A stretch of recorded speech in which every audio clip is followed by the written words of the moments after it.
A fire broke out in a building in South Korea. Firefighter Kim fell from the building during the rescue. He held the girl he just saved tightly in his arms and crashed into the ground. In an instant, his whole life flashed before his eyes. Miraculously, he survived. He hurried to check on the girl, but no one answered him. Then, he heard someone calling his name. He turned to see two guys in black smiling and greeting him. He warned them it was dangerous, but was shocked to notice himself lying on the ground. His colleagues were grieving. It was clear he was dead. A girl named Lee told Kim that because he died heroically, he became an honorable paragon soul. They were 3 guardians of the afterlife who would defend him through 7 trials over 49 days. Another guy, Mark, said their leader, Gang Lim, was attending his funeral. Kim couldn't believe what was happening and shouted that he wasn't dead. Suddenly his body rose into the air and was caught in a whirlpool. He kept begging to see his mom one last time. Guardians refused, but were touched by his love for mom. In an instant, they arrived at another dimension, Gate of Afterlife, where people who died at the same time as him gathered. Gang Lim, a powerful leader who had reincarnated 47 souls in the past century, was already waiting.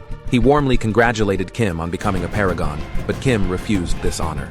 As they passed through the gate, guardians were shocked. Kim's first trial was murder hell. King Yama assigned the trial order starting from a light sin to a heavy sin. This meant murder was Kim's lightest crime. He panicked and denied ever harming anyone. Gang Lim explained that if his past actions influenced someone's death, he would still be charged. Suddenly, the ground beneath Kim's feet cracked open, revealing a deep pit of volcano. Souls who had committed murder during their lifetime were tortured inside. As a firefighter, Kim instinctively tried to help, but God of Murder stopped him. The trial began. Prosecutors accused Kim of abandoning his injured colleague, indirectly leading to his death. They requested that Kim must suffer in the volcano for 5 years. Kim lowered his head, speechless with guilt. Gang Lim defended him and requested further investigation. On the day of the fire, Kim tried his best to move the huge rock to rescue his trapped colleague. When his colleague realized he couldn't escape, he urged Kim to save others first. Because of this great decision, Kim saved exactly 8 lives that night.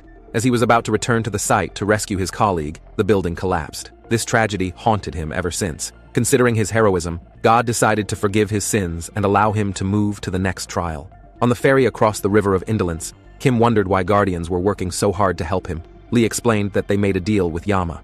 If Guardians helped 49 reincarnate souls over a century, Yama would reincarnate them as well.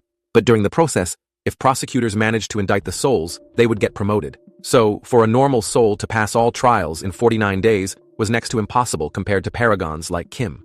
The second trial was Indolence Hell, where lazy humans would be punished.